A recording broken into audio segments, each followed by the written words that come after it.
Ama Audiolibros presenta Miguel de Unamuno, San Manuel Bueno, mártir.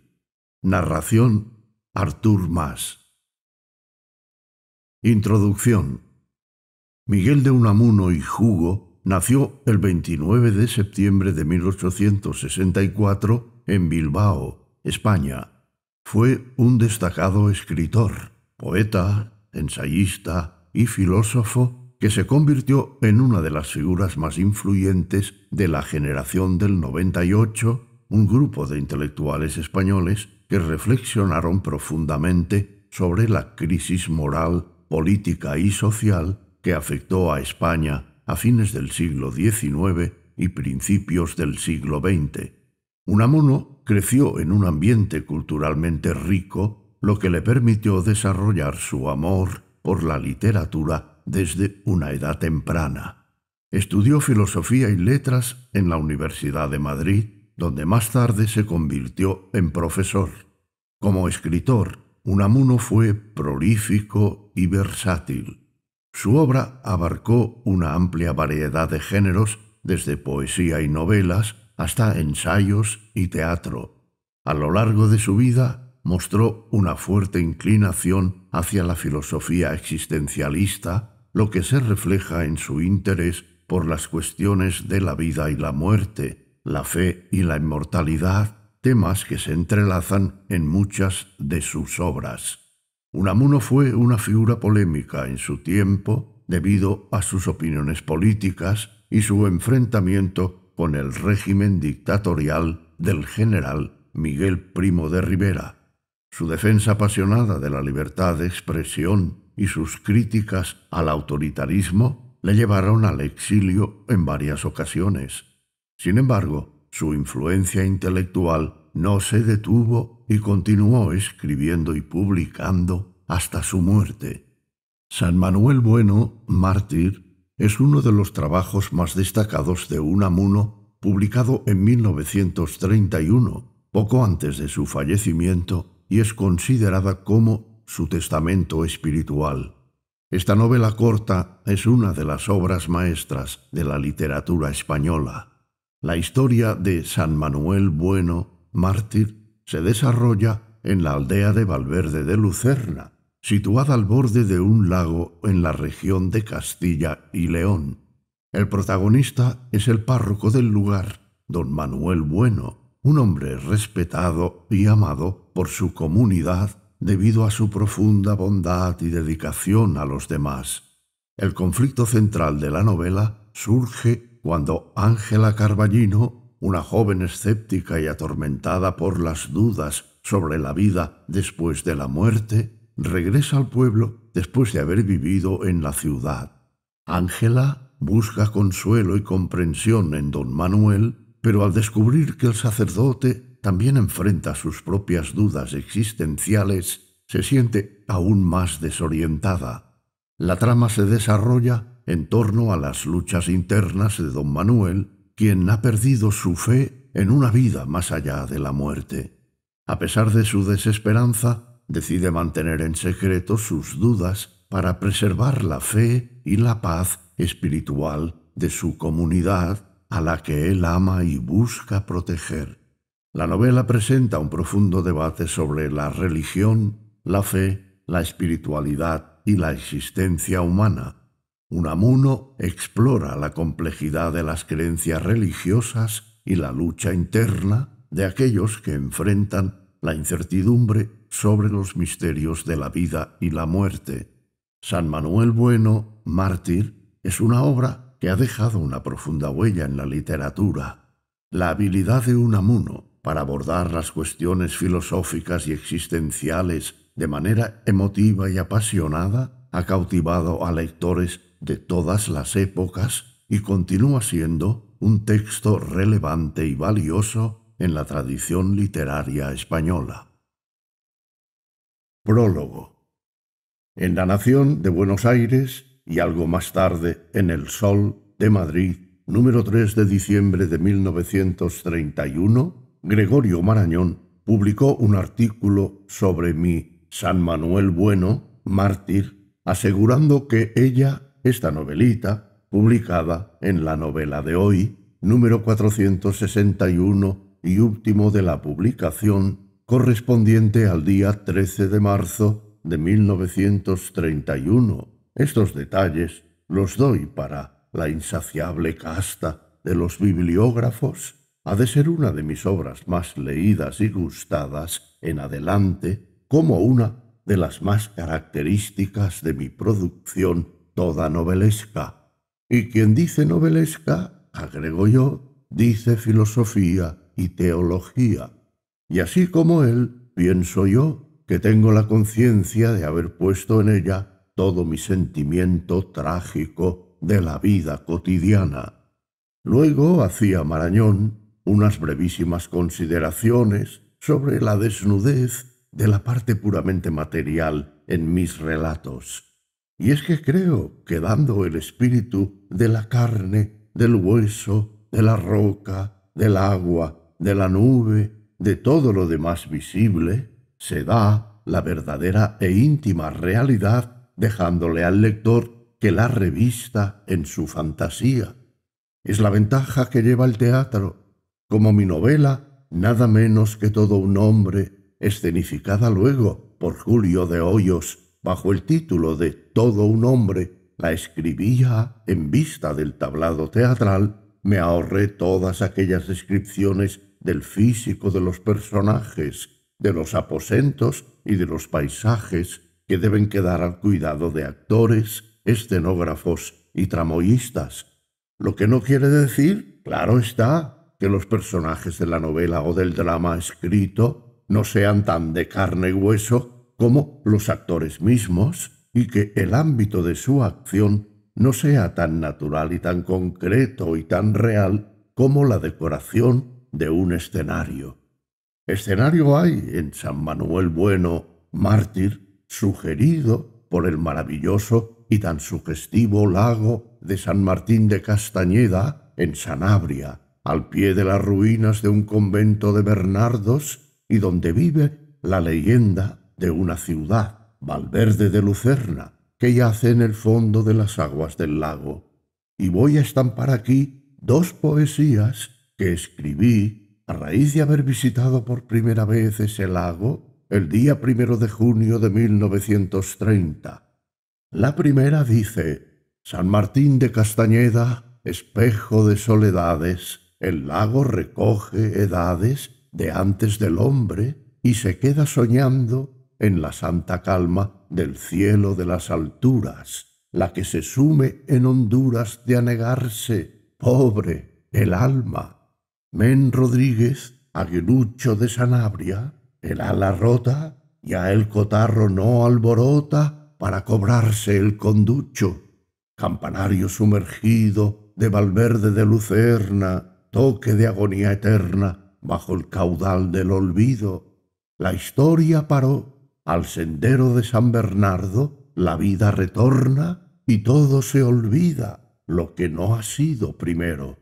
Y la segunda, ya de rima más artificiosa, decía y dice así: ¡ay, Valverde de Lucerna, es del lago de Sanabria, no hay leyenda que dé cabria de sacarte a luz moderna! Se queja en vano tu bronce en la noche de San Juan, tus hornos dieron su pan, la historia se está en su gonce. Servir de pasto a las truchas es, a un muerto, amargo trago.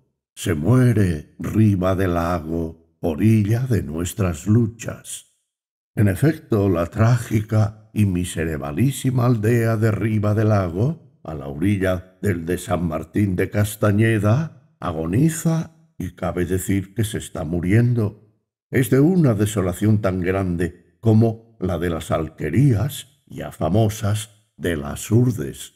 En aquellos pobrísimos tugurios, casuchas de armazón de madera, recubierto de adobes y barro, se hacina un pueblo al que ni le es permitido pescar las ricas truchas en que abunda el lago y sobre las que una supuesta señora creía haber heredado el monopolio que tenían los monjes bernardos de San Martín de Castañeda.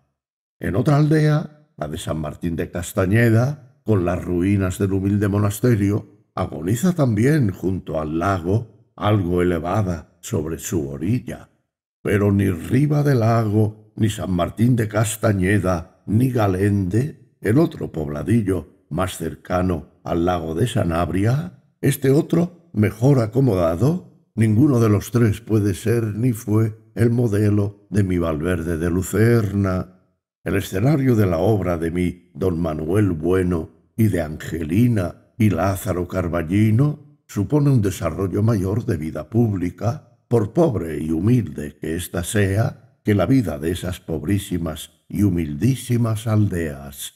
Lo que no quiere decir, claro está, que yo suponga que en éstas no haya habido y aún haya vidas individuales muy íntimas e intensas, ni tragedias de conciencia.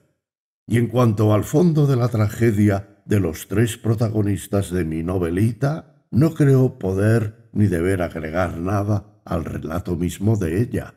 Ni siquiera he querido añadirle algo que recordé después de haberlo compuesto y casi de un solo tirón, y es que al preguntarle en París una dama acongojada de escrúpulos religiosos a un famoso y muy agudo abate si creía en el infierno, y responderle éste: «Señora, soy sacerdote de la Santa Iglesia Católica Apostólica Romana, y usted sabe que en esta la existencia del infierno es verdad dogmática o de fe».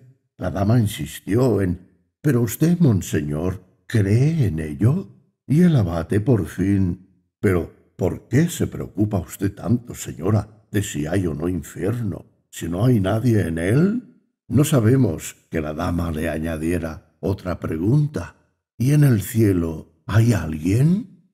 Y ahora, tratando de narrar la oscura y dolorosa congoja cotidiana que atormenta al espíritu de la carne y al espíritu del hueso de hombres y mujeres de carne y hueso espirituales, iba a entretenerme en la tan hacedera tarea de describir revestimientos pasajeros y de puro viso. Aquí lo de Francisco Manuel de Melo, en su Historia de los Movimientos, Separación y Guerra de Cataluña en tiempo de Felipe IV y política militar, donde dice: «He deseado mostrar sus ánimos, no los vestidos de seda, lana y pieles, sobre que tanto se desveló un historiador grande de estos años, estimado en el mundo».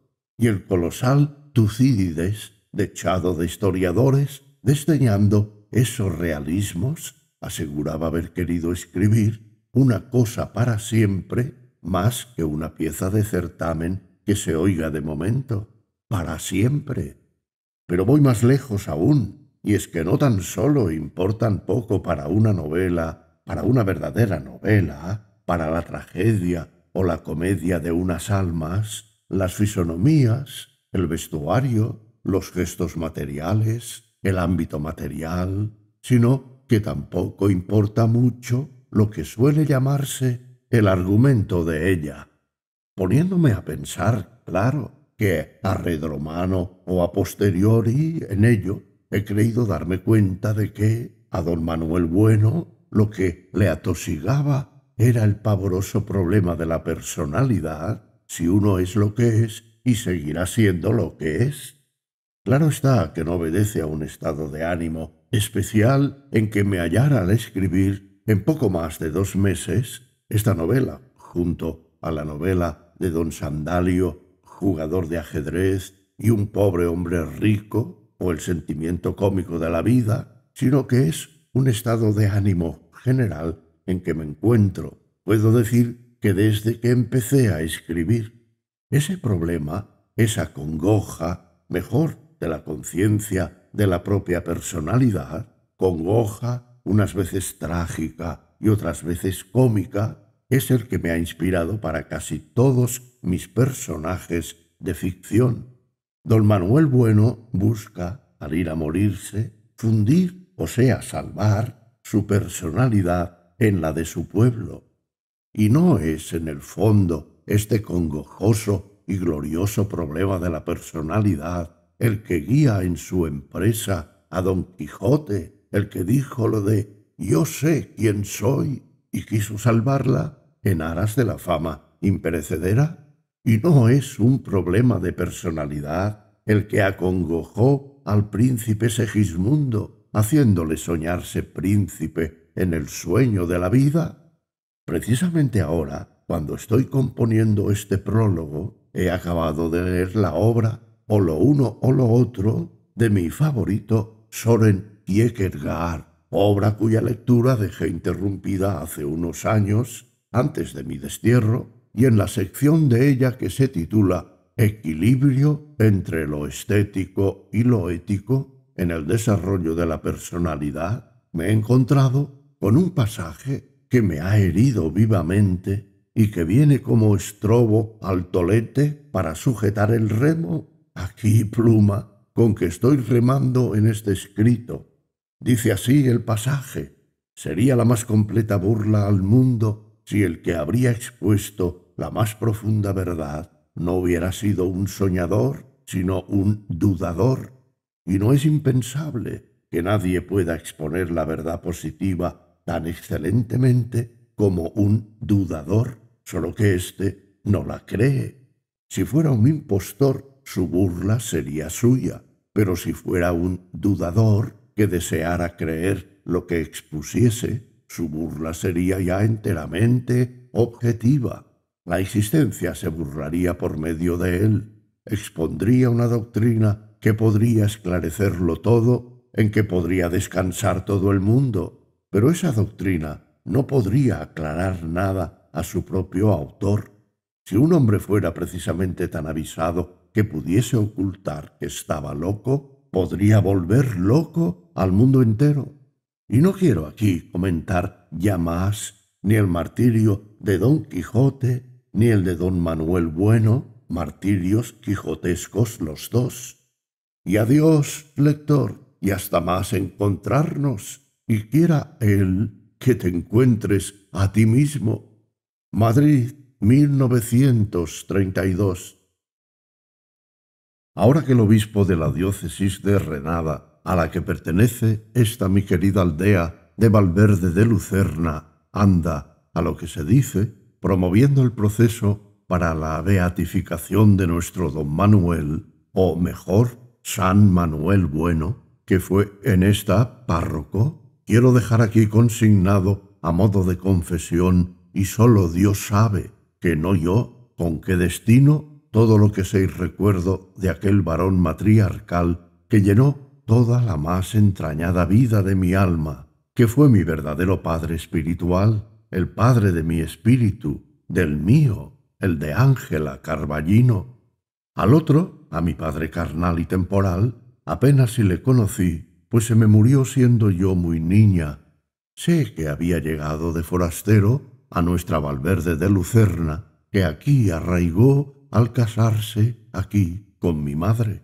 Trajo consigo unos cuantos libros, El Quijote, obras de teatro clásico, algunas novelas, historias, el Bertoldo, todo revuelto, y de esos libros, los únicos casi que había en toda la aldea, devoré yo en sueños siendo niña. Mi buena madre apenas si me contaba hechos o dichos de mi padre, los de don Manuel, a quien, como todo el mundo, adoraba, de quien estaba enamorada, claro que, castísimamente, le habían borrado el recuerdo de los de su marido, a quien encomendaba a Dios y fervorosamente cada día al rezar el rosario. De nuestro don Manuel me acuerdo como si fuese de cosa de ayer, siendo yo niña, a mis 10 años, antes de que me llevaran al colegio de religiosas de la ciudad catedralicia de Renada. Tendría él, nuestro santo, entonces unos 37 años. Era alto, delgado, erguido, llevaba la cabeza como nuestra peña del buitre lleva su cresta, y había en sus ojos toda la hondura azul de nuestro lago.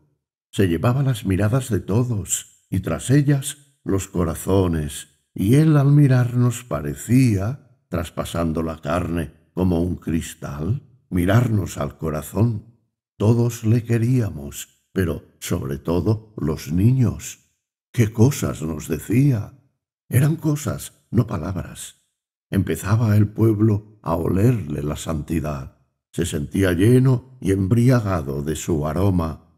Entonces fue cuando mi hermano Lázaro, que estaba en América, de donde nos mandaba regularmente dinero con que vivíamos en decorosa holgura, hizo que mi madre me mandase al colegio de religiosas a que se completara fuera de la aldea mi educación, y esto, aunque a él, a Lázaro, no le hiciese mucha gracia a las monjas, pero como ahí nos escribía, no hay hasta ahora, que yo sepa, colegios laicos y progresivos, y menos para señoritas, hay que atenerse a lo que haya. Lo importante es que Angelita se pula y que no siga entre esas zafias aldeanas. Y entré en el colegio pensando en un principio hacerme en él maestra, pero luego se me atragantó la pedagogía. En el colegio conocí a niñas de la ciudad e intimé con algunas de ellas, pero seguí atenta a las cosas y a las gentes de nuestra aldea, de la que recibía frecuentes noticias y tal vez alguna visita, y hasta al colegio llegaba la fama de nuestro párroco, de quien empezaba a hablarse en la ciudad episcopal. Las monjas no hacían sino interrogarme respecto a él. Desde muy niña alimenté, no sé bien cómo, curiosidades, preocupaciones e inquietudes, debidas en parte, al menos, a aquel revoltijo de libros de mi padre, y todo ello se me medró en el colegio, en el trato, sobre todo con una compañera que se me aficionó desmedidamente y que unas veces me proponía que entrásemos juntas a la vez en un mismo convento, jurándonos y hasta firmando el juramento con nuestra sangre, hermandad perpetua, y otras veces me hablaba, con los ojos semicerrados, de novios y de aventuras matrimoniales. Por cierto, que no he vuelto a saber de ella ni de su suerte. Y eso que cuando se hablaba de nuestro don Manuel, o cuando mi madre me decía algo de él en sus cartas, y era en casi todas, que yo leía a mi amiga, ésta exclamaba, como en arrobo: «¡Qué suerte, chica, la de poder vivir cerca de un santo así, de un santo vivo, de carne y hueso, y poder besarle la mano! Cuando vuelvas a tu pueblo, escríbeme mucho, mucho, y cuéntame de él». Pasé en el colegio unos 5 años, que ahora se me pierden como un sueño de madrugada en la lejanía del recuerdo, y a los 15 volvía a mi Valverde de Lucerna. Ya toda ella era don Manuel con el lago y con la montaña. Llegué ansiosa de conocerle, de ponerme bajo su protección, de que él me marcara el sendero de mi vida. Decíase que había entrado en el seminario para hacerse cura, con el fin de atender a los hijos de una su hermana recién viuda, de servirles de padre, que en el seminario se había distinguido por su agudeza mental y su talento, y que había rechazado ofertas de brillante carrera eclesiástica, porque él no quería ser sino de su Valverde de Lucerna, de su aldea perdida, como un broche entre el lago y la montaña que se mira en él. Y cómo quería a los suyos. Su vida era arreglar matrimonios desavenidos, reducir a sus padres hijos indómitos, o reducir los padres a sus hijos, y sobre todo consolar a los amargados y atediados, y ayudar a todos a bien morir. Me acuerdo, entre otras cosas, de que al volver de la ciudad, la desgraciada hija de la tía Rabona, que se había perdido y volvió soltera y desahuciada, trayendo un hijito consigo, don Manuel no paró hasta que hizo que se casase con ella su antiguo novio, Perote, y reconociese como suya a la criaturita, diciéndole: «Mira, da padre a este pobre crío, que no le tiene más que en el cielo». «Pero, don Manuel, si no es mía la culpa. ¿Quién lo sabe, hijo? ¿Quién lo sabe? Y sobre todo, no se trata de culpa. Y hoy el pobre Perote, inválido, paralítico, tiene como báculo y consuelo de su vida al hijo aquel que, contagiado de la santidad de don Manuel, reconoció por suyo no siéndolo. En la noche de San Juan, la más breve del año, solían y suelen acudir a nuestro lago todas las pobres mujerucas y no pocos hombrecillos que se creen poseídos, endemoniados y que parece no son sino histéricos y a las veces epilépticos. Y don Manuel emprendió la tarea de hacer él de lago, de piscina probática y tratar de aliviarles y, si era posible, de curarles. Y era tal la acción de su presencia, de sus miradas, y tal sobre todo la dulcísima autoridad de sus palabras, y sobre todo de su voz, qué milagro de voz, que consiguió curaciones sorprendentes, con lo que creció su fama, que atraía a nuestro lago y a él, a todos los enfermos del contorno. Y alguna vez llegó una madre pidiéndole que hiciese un milagro en su hijo, a lo que contestó sonriendo tristemente: «No tengo licencia del señor obispo para hacer milagros». Le preocupaba sobre todo que anduviesen todos limpios. Si alguno llevaba un roto en su vestidura, le decía: «Anda, anda a ver al sacristán y que te remiende eso». El sacristán era sastre, y cuando el día 1 de año iban a felicitarle por ser el de su santo patrono era el mismo Jesús nuestro Señor, quería don Manuel que todos se le presentasen con camisa nueva, y al que no la tenía se la regalaba él mismo. Por todos mostraba el mismo afecto, y si a algunos distinguía más con él, era a los más desgraciados y a los que aparecían como más díscolos. Y como hubiera en el pueblo un pobre idiota de nacimiento, Blasillo el bobo, a éste es a quien más acariciaba, y hasta llegó a enseñarle cosas que parecía milagro que las hubiese podido aprender. Y es que el pequeño rescoldo de inteligencia que aún quedaba en el bobo se le encendía en imitar, como un pobre mono, a su don Manuel. Su maravilla era la voz, una voz divina que hacía llorar. Cuando al oficiar en misa mayor o solemne entonaba el prefacio, estremecíase la iglesia y todos los que le oían sentíanse conmovidos en sus entrañas. Su canto, saliendo del templo, iba a quedarse dormido sobre el lago y al pie de la montaña, y cuando en el sermón de Viernes Santo clamaba aquello de Dios mío, ¿por qué me has abandonado?», pasaba por el pueblo todo un temblor hondo, como por sobre las aguas del lago en días de cierzo de hostigo. Y era como si oyesen a nuestro Señor Jesucristo mismo, como si la voz brotara de aquel viejo crucifijo a cuyos pies tantas generaciones de madres habían depositado sus congojas. Como que una vez, al oírlo su madre, la de don Manuel, no pudo contenerse y desde el suelo del templo en que se sentaba gritó: «¡Hijo mío!», y fue un chaparrón de lágrimas entre todos. Creeríase que el grito maternal había brotado de la boca entreabierta de aquella dolorosa, el corazón traspasado por 7 espadas que había en una de las capillas del templo. Luego Blasillo, el tonto, iba repitiendo en tono patético por las callejas y como en eco el Dios mío, ¿por qué me has abandonado?», y de tal manera que al oírselo se les saltaban a todos las lágrimas con gran regocijo del bobo por su triunfo imitativo.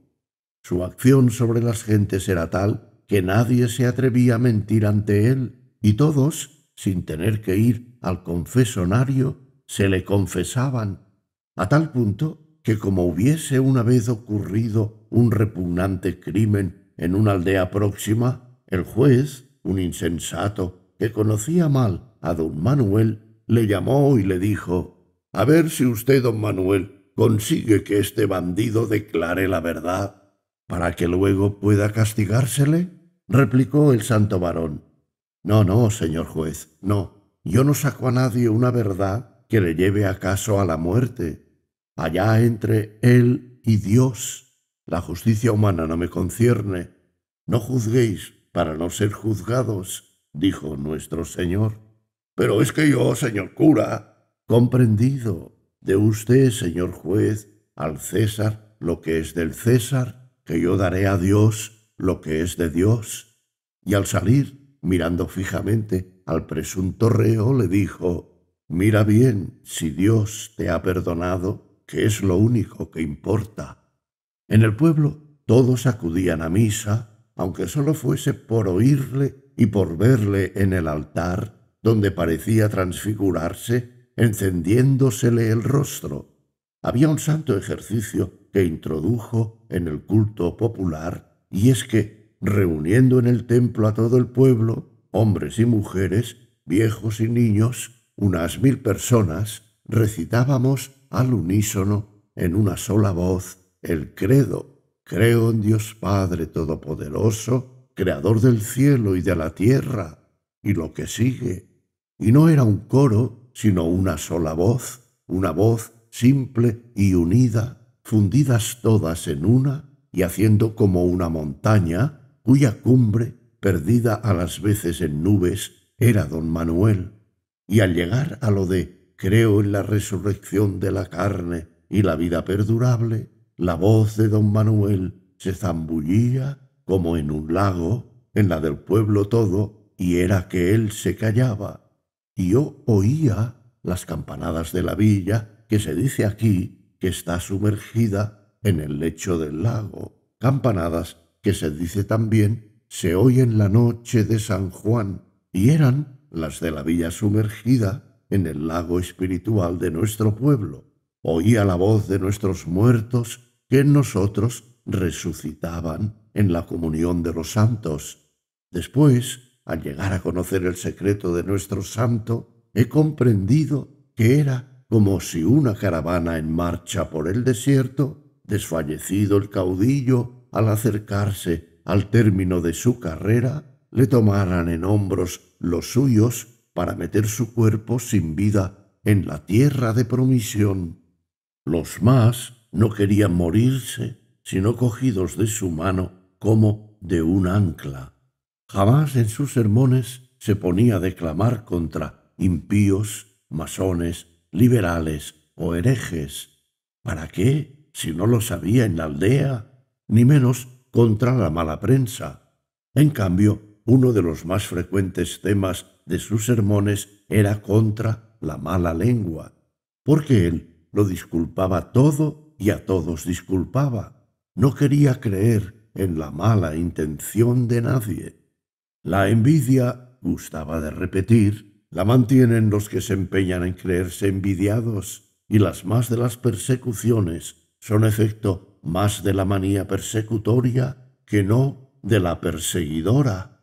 Pero fíjese, don Manuel, en lo que me ha querido decir, y él: no debe importarnos tanto lo que uno quiera decir como lo que diga sin querer. Su vida era activa y no contemplativa, huyendo cuanto podía de no tener nada que hacer. Cuando oía eso de que la ociosidad es la madre de todos los vicios, contestaba: y del peor de todos, que es el pensar ocioso. Y como yo le preguntara una vez qué es lo que con eso quería decir, me contestó: pensar ocioso es pensar para no hacer nada o pensar demasiado en lo que se ha hecho y no en lo que hay que hacer. A lo hecho pecho y a otra cosa, que no hay peor que remordimiento sin enmienda. Hacer, hacer. Bien comprendí yo ya desde entonces que don Manuel huía de pensar ocioso y a solas, que algún pensamiento le perseguía. Así es que estaba siempre ocupado y no pocas veces en inventar ocupaciones. Escribía muy poco para sí, de tal modo que apenas nos ha dejado escritos o notas, mas, en cambio, hacía de memorialista para los demás y a las madres sobre todo les redactaba las cartas para sus hijos ausentes. Trabajaba también manualmente, ayudando con sus brazos a ciertas labores del pueblo. En la temporada de trilla íbase a la era a trillar y a aventar, y en tanto les aleccionaba o les distraía. Sustituía a las veces a algún enfermo en su tarea. Un día del más crudo invierno se encontró con un niño muertecito de frío, a quien su padre le enviaba a recoger una res a larga distancia en el monte. Mira, le dijo al niño, vuélvete a casa a calentarte y dile a tu padre que yo voy a hacer el encargo. Y al volver con la res, se encontró con el padre, todo confuso, que iba a su encuentro. En invierno partía leña para los pobres. Cuando se secó aquel magnífico nogal, un nogal matriarcal, le llamaba, a cuya sombra había jugado de niño y con cuyas nueces se había durante tantos años regalado, pidió el tronco, se lo llevó a su casa y después de labrar en él 6 tablas que guardaba al pie de su lecho, hizo del resto leña para calentar a los pobres. Solía hacer también las pelotas para que jugaran los mozos y no pocos juguetes para los niños. Solía acompañar al médico en su visita y recalcaba las prescripciones de éste. Se interesaba sobre todo en los embarazos y en la crianza de los niños y estimaba como una de las mayores blasfemias aquello de teta y gloria y lo otro de angelitos al cielo. Le conmovía profundamente la muerte de los niños. Un niño que nace muerto o que se muere recién nacido y un suicidio, me dijo una vez, son para mí de los más terribles misterios. Un niño en cruz. Y como una vez, por haberse quitado uno la vida, le preguntara al padre del suicida, un forastero, si le daría tierra sagrada, le contestó, seguramente, pues en el último momento, en el segundo de la agonía, se arrepintió sin duda alguna. Iba también a menudo a la escuela a ayudar al maestro, a enseñar con él, y no sólo el catecismo. Y es que huía de la ociosidad y de la soledad, de tal modo que por estar con el pueblo y sobre todo con el mocerío y la chiquillería, solía ir al baile, y más de una vez se puso en él a tocar el tamboril para que los mozos y las mozas bailasen, y esto, que en otro hubiera parecido grotesca profanación del sacerdocio, en él tomaba un sagrado carácter y como de rito religioso. Sonaba el ángelus, dejaba el tamboril y el palillo, se descubría y todos con él, y rezaba. El ángel del Señor anunció a María, Ave María, y luego, y ahora a descansar para mañana. Lo primero, decía, es que el pueblo esté contento, que estén todos contentos de vivir. El contentamiento de vivir es lo primero de todo. Nadie debe querer morirse hasta que Dios quiera. Pues yo sí, le dijo una vez una recién viuda, yo quiero seguir a mi marido. ¿Y para qué? Le respondió, quédate aquí para encomendar su alma a Dios. En una boda dijo una vez, ay, si pudiese cambiar el agua toda de nuestro lago en vino, en un vinillo que por mucho que de él se bebiera, alegrara siempre sin emborrachar nunca, o por lo menos con una borrachera alegre. Una vez pasó por el pueblo una banda de pobres titiriteros. El jefe de ella, que llegó con la mujer gravemente enferma y embarazada, y con 3 hijos que le ayudaban, hacía de payaso. Mientras él estaba en la plaza del pueblo, haciendo reír a los niños y aun a los grandes, ella, sintiéndose de pronto gravemente indispuesta, se tuvo que retirar y se retiró escoltada por una mirada de congoja del payaso y una risotada de los niños, y escoltada por don Manuel, que luego, en un rincón de la cuadra de la posada, le ayudó a bien morir.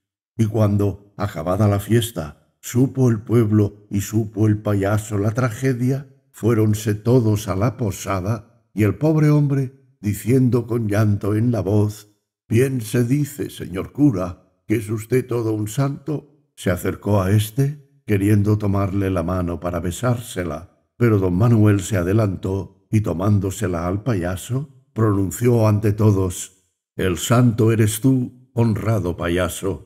Te vi trabajar y comprendí que no sólo lo haces para dar pan a tus hijos, sino también para dar alegría a los de los otros. Y yo te digo que tu mujer, la madre de tus hijos, a quien he despedido a Dios mientras trabajabas y alegrabas, descansa en el Señor, y que tú irás a juntarte con ella y a que te paguen riendo los ángeles a los que haces reír en el cielo de contento». Y todos, niños y grandes, lloraban y lloraban tanto de pena como de un misterioso contento en que la pena se ahogaba. Y más tarde, recordando aquel solemne rato, he comprendido que la alegría imperturbable de don Manuel era la forma temporal y terrena de una infinita y eterna tristeza que con heroica santidad recataba a los ojos y los oídos de los demás. Con aquella su constante actividad, con aquel mezclarse en las tareas y las diversiones de todos, parecía querer huir de sí mismo, querer huir de su soledad. «Le temo a la soledad», repetía, mas aún así, de vez en cuando se iba solo, orilla del lago, a las ruinas de aquella vieja abadía donde aún parecen reposar las almas de los piadosos cistercienses a quienes ha sepultado en el olvido la historia. Allí está la celda del llamado Padre Capitán, y en sus paredes se dice que aún quedan señales de la gota de sangre con que la salpicó al mortificarse. ¿Qué pensaría allí nuestro don Manuel? Lo que sí recuerdo es que, como una vez, hablando en la abadía, le preguntase yo cómo era que no se le había ocurrido ir al claustro, me contestó: «No es sobre todo porque tenga como tengo mi hermana viuda y mis sobrinos a quienes sostener que Dios ayuda a sus pobres, sino porque yo no nací para ermitaño, para anacoreta. La soledad me mataría el alma, y en cuanto a un monasterio, mi monasterio es Valverde de Lucerna. Yo no debo vivir solo, yo no debo morir solo. Debo vivir para mi pueblo, morir para mi pueblo. ¿Cómo voy a salvar mi alma si no salvo la de mi pueblo? Pero es que ha habido santos ermitaños solitarios», le dije. «Sí, a ellos les dio el Señor la gracia de soledad que a mí me ha negado y tengo que resignarme. Yo no puedo perder a mi pueblo para ganarme el alma. Así me ha hecho Dios. Yo no podría soportar las tentaciones del desierto. Yo no podría llevar solo la cruz del nacimiento. He querido, con estos recuerdos de los que vive mi fe, retratar a nuestro don Manuel tal como era cuando yo, mocita de cerca de 16 años, volví del colegio de religiosas de Renada a nuestro monasterio de Valverde de Lucerna, y volví a ponerme a los pies de su abad. «Hola, la hija de la Simona», me dijo en cuanto me vio, «y hecha ya toda una moza, y sabiendo francés, y bordar, y tocar el piano, y qué sé yo qué más. Ahora a prepararte para darnos otra familia. Y tu hermano Lázaro, cuando vuelve, sigue en el Nuevo Mundo, ¿no es así?» «Sí, sí, señor, sigue en América». «El Nuevo Mundo, y nosotros en el Viejo. Pues bueno, cuando le escribas, dile de parte del cura, que estoy deseando saber cuándo vuelve del Nuevo Mundo a este viejo trayéndonos las novedades de por allá, y dile que encontrará al lago y a la montaña como les dejó. Cuando me fui a confesar con él, mi turbación era tanta que no acertaba a articular palabra. Recé el yo pecadora, balbuciendo, casi sollozando, y él, que lo observó, me dijo: «Pero, ¿qué te pasa, corderilla? ¿De qué o de quién tienes miedo? Porque tú no tiemblas ahora al peso de tus pecados, ni por temor de Dios, no, no, tú tiemblas de mí, ¿no es eso?» Me eché a llorar. «¿Pero qué es lo que te han dicho de mí? ¿Qué leyendas son esas? ¿Acaso tu madre? Vamos, vamos, cálmate y haz cuenta que estás hablando con tu hermano». Me animé y empecé a confiarle mis inquietudes, mis dudas, mis tristezas. Va, va, va, va. ¿Y dónde has leído eso, Marisa Vidilla? Todo eso es literatura. No te des demasiado a ella, ni siquiera a Santa Teresa. Y si quieres distraerte, lee el Bertoldo que leía tu padre.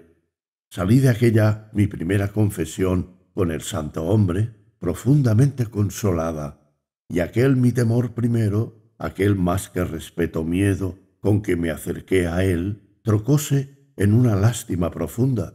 Era yo entonces una mocita, una niña casi, pero empezaba a ser mujer, sentía en mis entrañas el jugo de la maternidad, y al encontrarme en el confesonario junto al santo varón, sentí como una callada confesión suya en el susurro sumiso de su voz, y recordé cómo cuando, al clamar él en la iglesia las palabras de Jesucristo: Dios mío, ¿por qué me has abandonado?», su madre, la de don Manuel, respondió desde el suelo: «Hijo mío», y oí este grito que desgarraba la quietud del templo, y volví a confesarme con él para consolarle. Una vez que en el confesionario le expuse una de aquellas dudas, me contestó: «A eso ya sabes lo del catecismo. Eso no me lo preguntéis a mí, que soy ignorante. Doctores tiene la Santa Madre Iglesia, que os sabrán responder». «Pero si el doctor aquí es usted, don Manuel». ¿Yo, doctor? ¿Doctor, yo? No, no, ni por pienso. Yo, doctorcilla, no soy más que un pobre cura de aldea. Y esas preguntas, ¿sabes quién te las insinúa? ¿Quién te las dirige? Pues el demonio». Y entonces, envalentonándome, le espeté a boca de jarro: «¿Y si se las dirige a usted, don Manuel?». «¿A quién? ¿A mí? ¿Y el demonio? No nos conocemos, hija, no nos conocemos. ¿Y si se las dirigiera? No le haría caso. Y basta, despachemos, que me están esperando unos enfermos de verdad». Me retiré pensando, no sé por qué, que nuestro don Manuel, tan afamado curandero de endemoniados, no creía en el demonio. Y al irme hacia mi casa, topé con Blasillo, el bobo, que acaso rondaba el templo, y que al verme, para agasajarme con sus habilidades, repitió, y de qué modo, lo de Dios mío, ¿por qué me has abandonado?». Llegué a casa, acongojadísima, y me encerré en mi cuarto para llorar hasta que llegó mi madre. Me parece, Angelita, con tantas confesiones, que tú te me vas a ir monja. No, no lo tema, madre, pues tengo harto que hacer aquí, en el pueblo, que es mi convento. Hasta que te cases. No, no pienso en ello, le repliqué. Y otra vez que me encontré con don Manuel, le pregunté, mirándole derechamente a los ojos: «¿Es que hay infierno, don Manuel?». Y él, sin inmutarse: «¿Para ti, hija? No. ¿Para los otros le hay? ¿Y a ti qué te importa, si no has de ir a él?».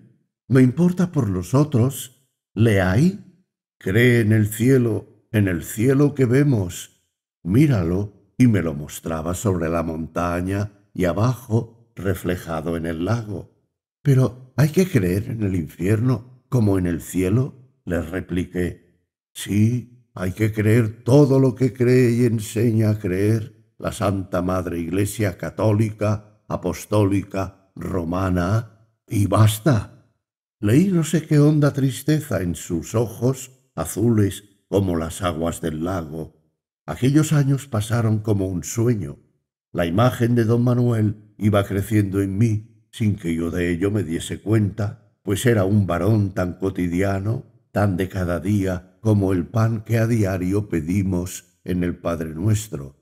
Yo le ayudaba cuanto podía en sus menesteres, visitaba a sus enfermos, a nuestros enfermos, a las niñas de la escuela, arreglaba el ropero de la iglesia, le hacía, como me llamaba él, de diaconisa. Fui unos días invitada por una compañera de colegio a la ciudad y tuve que volverme, pues en la ciudad me ahogaba, me faltaba algo, sentía sed de la vista de las aguas del lago, hambre de la vista de las peñas de la montaña, sentía sobre todo la falta de mí, don Manuel, y como si su ausencia me llamara, como si corriese un peligro lejos de mí, como si me necesitara. Empezaba yo a sentir una especie de afecto maternal hacia mi padre espiritual. Quería aliviarle del peso de su cruz del nacimiento. Así fui llegando a mis 24 años, que es cuando volvió de América con un caudalillo ahorrado mi hermano Lázaro. Llegó acá, a Valverde de Lucerna, con el propósito de llevarnos a mí y a nuestra madre a vivir a la ciudad, acaso a Madrid. En la aldea, decía, se entontece, se embrutece y se empobrece uno. Y añadía, civilización es lo contrario de ruralización. Aldeanerías no, que no hice que fueras al colegio para que te pudras luego aquí, entre estos zafios patanes. Yo callaba, aún dispuesta a resistir la emigración, pero nuestra madre, que pasaba ya de la sesentena, se opuso desde un principio. A mi edad cambiar de aguas, dijo primero, mas luego dio a conocer claramente que ella no podría vivir fuera de la vista de su lago, de su montaña y sobre todo de su don Manuel. «Ah, sois como las gatas, que os apegáis a la casa», repetía mi hermano. Cuando se percató de todo el imperio que sobre el pueblo todo, y en especial sobre nosotras, sobre mi madre y sobre mí, ejercía el santo varón evangélico, se irritó contra éste. Le pareció un ejemplo de la oscura teocracia en que él suponía hundida a España, y empezó a barbotar sin descanso todos los viejos lugares comunes anticlericales y hasta antirreligiosos y progresistas que había traído renovados del Nuevo Mundo. En esta España de calzonazos, decía, los curas manejan a las mujeres y las mujeres a los hombres, y luego el campo, este campo feudal. Para él, feudal era un término pavoroso. Feudal y medieval eran los dos calificativos que prodigaba cuando quería condenar algo. Le desconcertaba el ningún efecto que sobre nosotras hacían sus diatribas y el casi ningún efecto que hacían en el pueblo, donde se le oía con respetuosa indiferencia. A estos patanes no hay quien les conmueva. Pero como era bueno por ser inteligente, pronto se dio cuenta de la clase de imperio que don Manuel ejercía sobre el pueblo. Pronto se enteró de la obra del cura de su aldea. No es como los otros, decía, es un santo. Pero tú sabes cómo son los otros curas, le decía yo, y él, me lo figuro. Mas aún así, ni entraba en la iglesia, ni dejaba de hacer alarde en todas partes de su incredulidad, aunque procurando siempre dejar a salvo a don Manuel. Y ya en el pueblo se fue formando, no sé cómo, una expectativa, la de una especie de duelo entre mi hermano Lázaro y don Manuel, o más bien se esperaba la conversión de aquel por éste. Nadie dudaba de que al cabo el párroco le llevaría a su parroquia.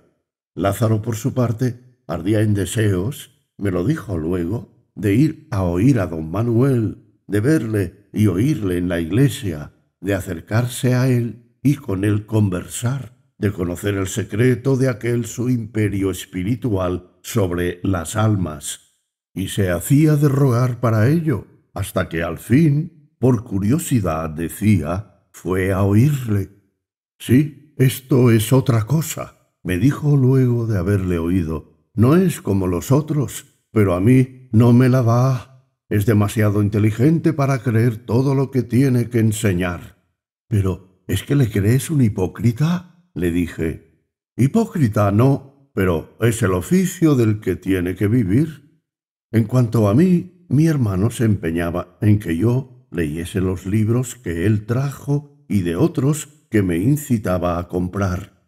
Con que tu hermano Lázaro, me decía don Manuel, se empeña en que leas, pues lee, hija mía, lee, y dale así gusto. Sé que no has de leer sino cosa buena.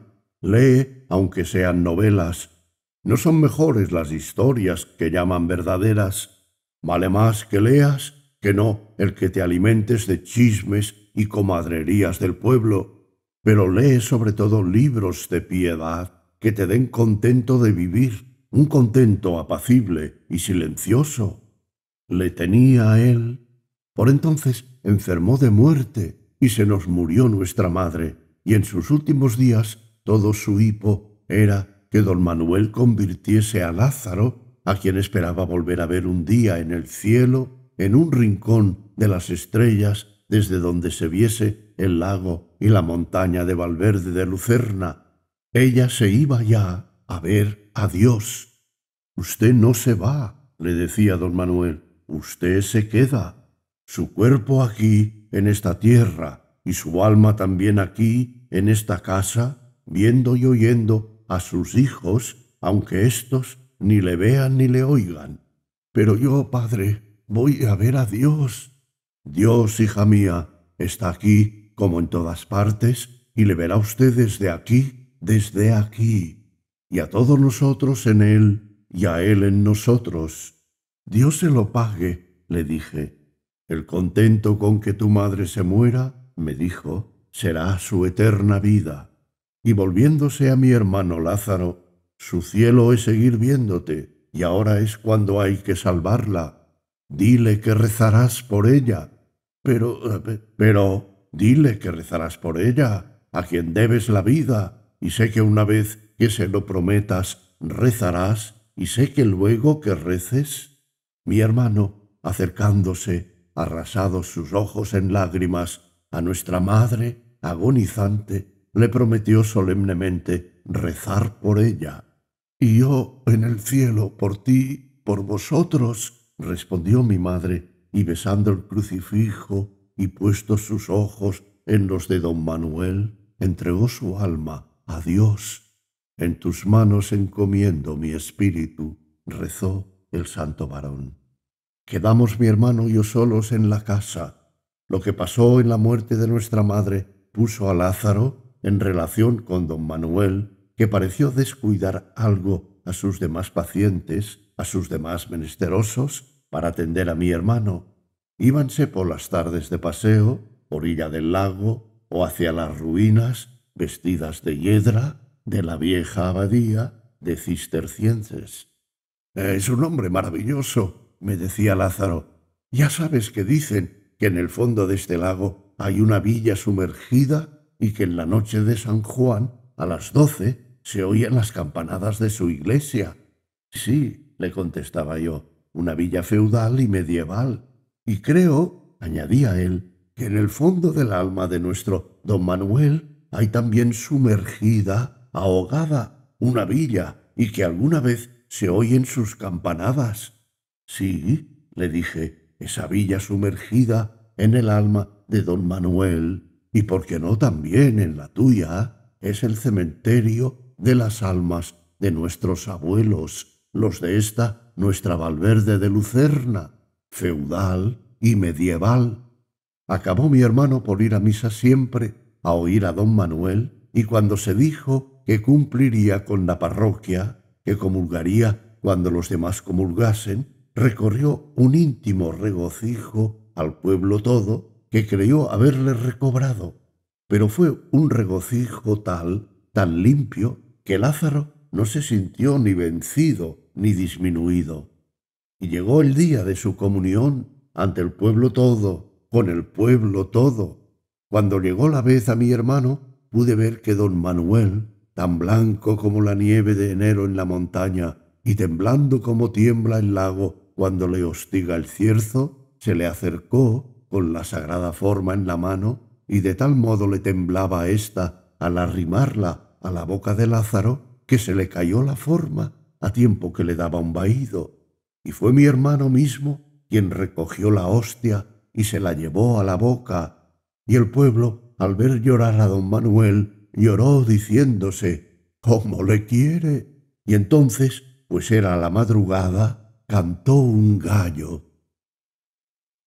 Al volver a casa y encerrarme en ella con mi hermano, le eché los brazos al cuello y besándole le dije: «¡Ay, Lázaro, Lázaro! ¡Qué alegría nos has dado a todos, a todos, a todo el pueblo, a todos, a los vivos y a los muertos, y sobre todo a mamá, a nuestra madre! ¿Viste?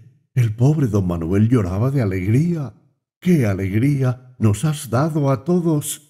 «Por eso lo he hecho», me contestó. «¿Por eso? ¿Para darnos alegría? Lo habrás hecho ante todo por ti mismo, por conversión». Y entonces Lázaro, mi hermano, tan pálido y tan tembloroso como don Manuel cuando le dio la comunión, me hizo sentarme en el sillón mismo donde solía sentarse nuestra madre, tomó huelgo y luego, como en íntima confesión doméstica y familiar, me dijo: «Mira, Angelita, ha llegado la hora de decirte la verdad, toda la verdad, y te la voy a decir, porque debo decírtela, porque a ti no puedo, no debo callártela, y porque además habrías de adivinarla y a medias, que es lo peor, más tarde o más temprano». Y entonces, serena y tranquilamente, a media voz, me contó una historia que me sumergió en un lago de tristeza. Como don Manuel le había venido trabajando, sobre todo en aquellos paseos a las ruinas de la vieja abadía cisterciense, para que no escandalizase, para que diese buen ejemplo, para que se incorporase a la vida religiosa del pueblo, para que fingiese creer si no creía, para que ocultase sus ideas al respecto, mas sin intentar siquiera catequizarle, convertirle de otra manera. «¿Pero eso es posible?», exclamé consternada. «Y tan posible, hermana, y tan posible». Y cuando yo le decía: «Pero es usted, el sacerdote, el que me aconseja que finja», él, balbuciente: fingir no, eso no es fingir. Toma agua bendita», le dijo alguien, «y acabarás creyendo». Y como yo, mirándole a los ojos, le dijese: «¿Y usted, celebrando misa, ha acabado por creer?». Él bajó la mirada al lago y se le llenaron los ojos de lágrimas. Y así es como le arranqué su secreto. «Lázaro», gemí. Y en aquel momento pasó por la calle Blasillo el bobo, clamando su Dios mío, ¿por qué me has abandonado?». Y Lázaro se estremeció, creyendo oír la voz de don Manuel, acaso la de nuestro Señor Jesucristo. «Entonces», prosiguió mi hermano, «comprendí sus móviles, y con esto comprendí su santidad, porque es un santo, hermana, todo un santo. No trataba, al emprender, ganarme para su santa causa, porque es una causa santa, santísima, arrogarse un triunfo, sino que lo hacía por la paz, por la felicidad, por la ilusión, si quieres, de los que le están encomendados. Comprendí que si les engaña así, si es que esto es engaño, no es por medrar. Me rendí a sus razones y he aquí mi conversión. Y no me olvidaré jamás del día en que, diciéndole yo: «Pero, don Manuel, la verdad ante todo», él, temblando, me susurró al oído, y eso que estábamos solos en medio del campo: «La verdad, Lázaro, ¿es acaso algo terrible?». algo intolerable, algo mortal. La gente sencilla no podría vivir con ella. ¿Y por qué me la deja entrever ahora aquí, como en confesión?, le dije. Y él: porque si no, me atormentaría tanto, tanto, que acabaría gritándola en medio de la plaza, y eso jamás, jamás, jamás. Yo estoy para hacer vivir a las almas de mis feligreses, para hacerles felices, para hacerles que se sueñen inmortales y no para matarles. Lo que aquí hace falta es que vivan sanamente, que vivan en unanimidad de sentido y con la verdad, con mi verdad, no vivirían. Que vivan. Y esto hace la Iglesia, hacerles vivir. Religión verdadera. Todas las religiones son verdaderas en cuanto hacen vivir espiritualmente a los pueblos que las profesan, en cuanto les consuelan de haber tenido que nacer para morir, y para cada pueblo la religión más verdadera es la suya, la que le ha hecho, y la mía es consolarme en consolar a los demás, aunque el consuelo que les doy no sea el mío. Jamás olvidaré estas palabras. Pero esta comunión tuya ha sido un sacrilegio, me atreví a insinuar, arrepintiéndome al punto de haberlo insinuado. ¿Sacrilegio? ¿Y el que me la dio? ¿Y sus misas? ¡Oh, qué martirio!, exclamé. Y ahora, añadió mi hermano, hay otro más para consolar al pueblo. ¿Para engañarle?, le dije. Para engañarle no, me replicó, sino para corroborarle en su fe. ¿Y él, el pueblo?, dije, ¿cree de veras? ¿Qué sé yo? Cree sin querer, por hábito, por tradición.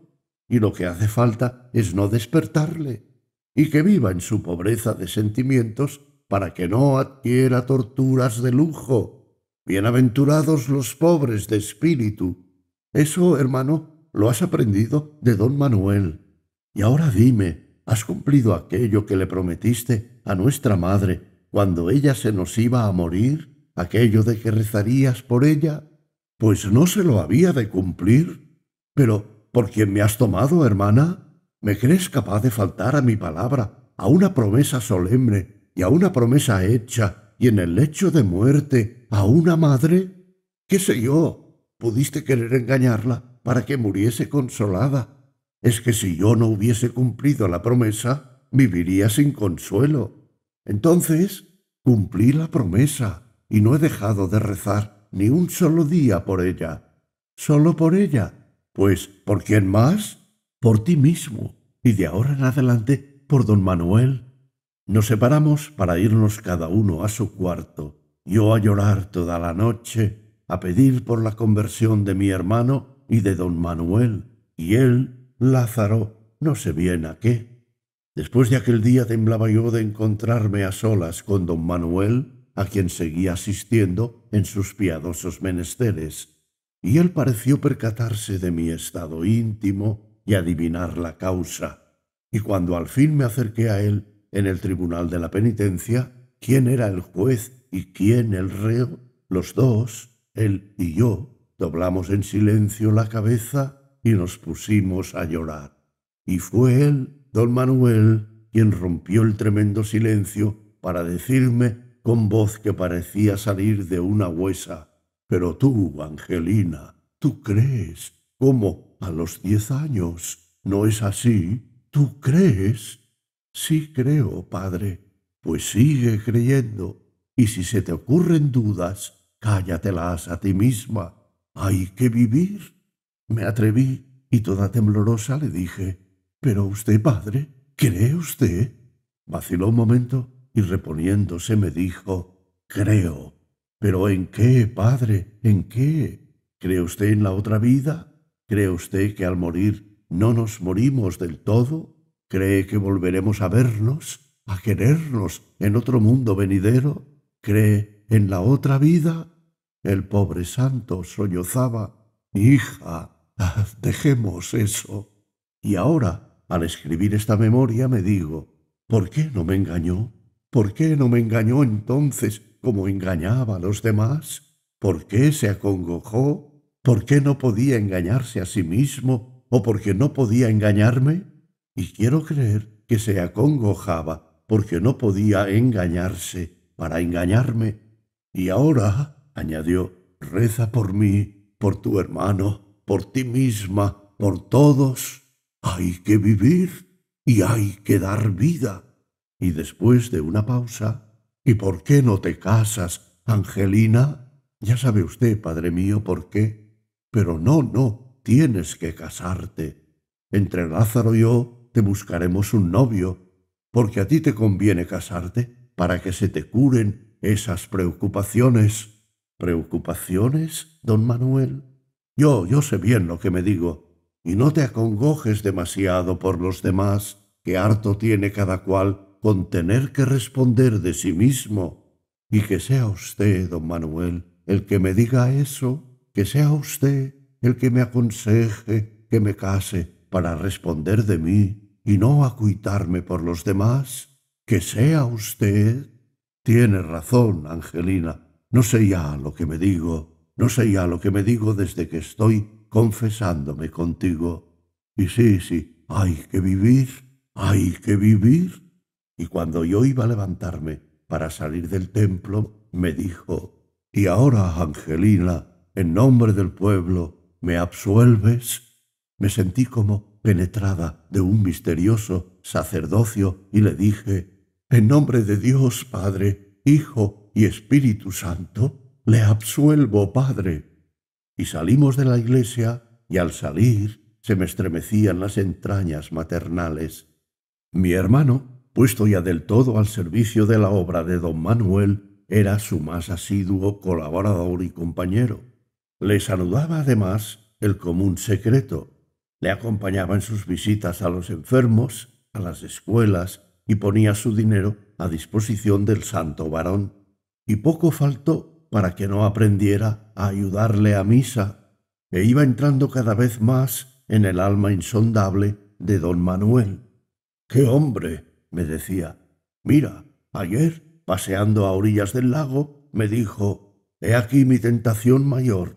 Y como yo le interrogase con la mirada, añadió, «Mi pobre padre, que murió de cerca de 90 años, se pasó la vida, según me lo confesó él mismo, torturado por la tentación del suicidio, que le venía, no recordaba desde cuándo, de nación, decía, y defendiéndose de ella, y esa defensa fue su vida. Para no sucumbir a tal tentación extremaba los cuidados para conservar la vida. Me contó escenas terribles. Me parecía como una locura, y yo la he heredado. Y cómo me llama esa agua que con su aparente quietud, la corriente va por dentro, espeja al cielo. Mi vida, Lázaro, es una especie de suicidio continuo, un combate contra el suicidio que es igual, pero que vivan ellos, que vivan los nuestros». Y luego añadió, «Aquí se remansa el río en lago, para luego, bajando a la meseta, precipitarse en cascadas, saltos y torrenteras por las hoces y en cañadas junto a la ciudad, y así se remansa la vida aquí en la aldea.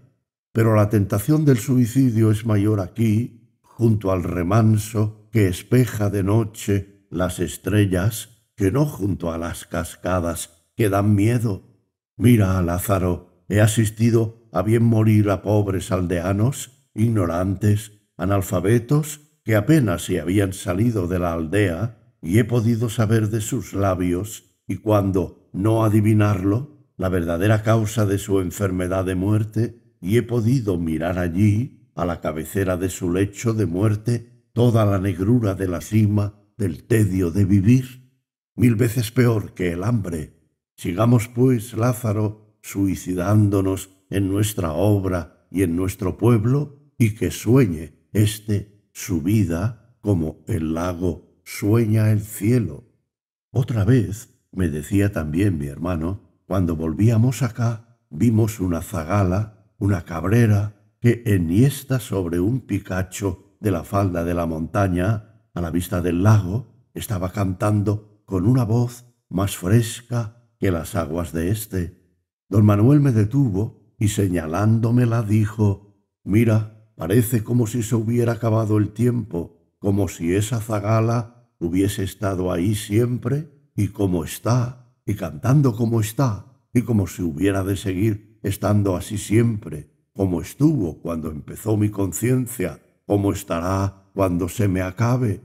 Esa zagala forma parte con las rocas, las nubes, los árboles, las aguas, de la naturaleza y no de la historia.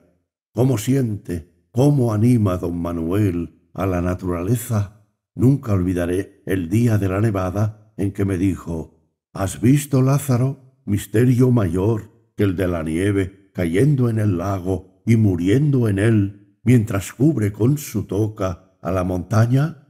Don Manuel tenía que contener a mi hermano en su celo y en su inexperiencia de neófito, y como supiese que éste andaba predicando contra ciertas supersticiones populares, hubo de decirle: «Déjalos, es tan difícil hacerles comprender dónde acaba la creencia ortodoxa y dónde empieza la superstición, y más para nosotros. Déjalos, pues, mientras se consuelen. Vale más que lo crean todo, aun cosas contradictorias entre sí, a no que no crean nada. Eso de que el que cree demasiado acaba por no creer nada es cosa de protestantes. No protestemos. La protesta mata el contento».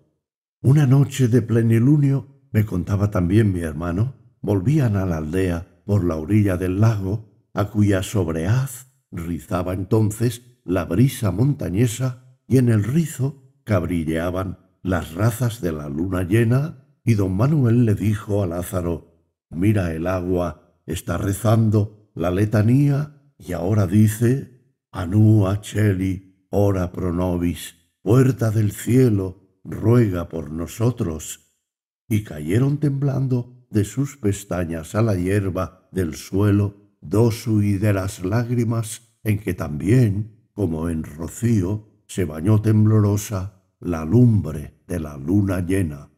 E iba corriendo el tiempo y observábamos, mi hermano y yo, que las fuerzas de don Manuel empezaban a decaer, que ya no lograba contener del todo la insondable tristeza que le consumía, que acaso una enfermedad traidora le iba minando el cuerpo y el alma. Y Lázaro, acaso para distraerle más, le propuso si no estaría bien que fundasen en la iglesia algo así como un sindicato católico agrario. «¿Sindicato?», respondió tristemente don Manuel. «¿Sindicato? ¿Y qué es eso? Yo no conozco más sindicato que la iglesia, y ya sabes aquello de mi reino no es de este mundo. Nuestro reino, Lázaro, no es de este mundo. ¿Y del otro?». Don Manuel bajó la cabeza. «El otro, Lázaro, está aquí también, porque hay dos reinos en este mundo, o mejor, el otro mundo. Vamos, que no sé lo que me digo. Y en cuanto a eso del sindicato, es en ti un resabio de tu época de progresismo. No, no, Lázaro, no. La religión no es para resolver los conflictos económicos o políticos de este mundo que Dios entregó a las disputas de los hombres. Piensen los hombres y obren los hombres como pensaren y como obraren, que se consuelen de haber nacido, que vivan lo más contentos que puedan en la ilusión de que todo eso tiene una finalidad. Yo no he venido a someter los pobres a los ricos, ni a predicar a estos que se sometan a aquellos. Resignación y caridad en todos y para todos, porque también el rico tiene que resignarse a su riqueza y a la vida, y también el pobre tiene que tener caridad para con el rico. Cuestión social. Deja eso, eso no nos concierne. Que traen una nueva sociedad en que no haya ricos ni pobres, en que esté justamente repartida la riqueza, en que todo sea de todos. ¿Y qué? ¿Y no crees que del bienestar general surgirá más fuerte el tedio a la vida?